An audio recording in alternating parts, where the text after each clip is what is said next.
So to solve sort jumbled numbers, what we're going to be doing is just going through the array and then converting them into their jumbled versions. Again, I'm not going to bother going over this description. Let's just actually get into the code because you click this, you know what the problem was. So we're just going to convert every single number into its like jumbled version.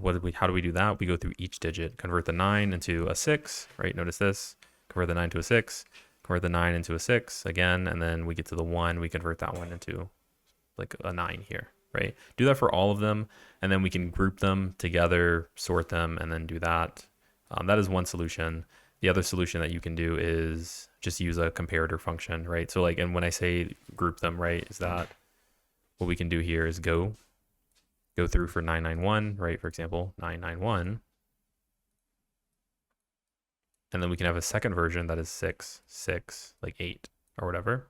We take both of these and we just sort them and make sure that like they're attached together, they're bundled and grouped up together.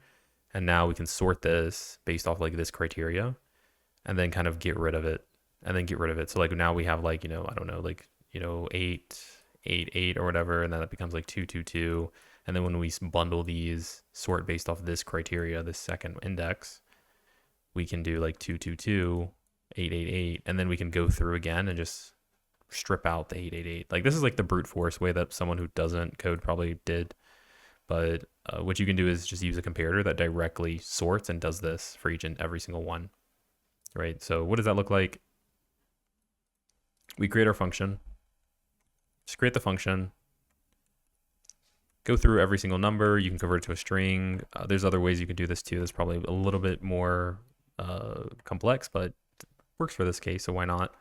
Create our new number. Again, appending it to the end every single time, convert the digits, use this mapping. And then once we have that, we can just use our function, our sort, do dot sort, and then pass in. This is a very key thing. If you don't know this in Python, you have to remember this. Sort, dot sort key equals lambda x. And then you can pass in what you want to convert the numbers into. So in this case, we convert to jumble and then just sort it. And that is how you solve today's Leetcode daily. A very important tool, this lambda x, because you don't need to do that other lines of code thing, right? Where we're, okay, well, let's just make 2 groups and then let's group them and then let's sort based off like this and then let's go ahead and do this, or we just kind of sit there confused like we don't know it. So that's that. Thanks for watching.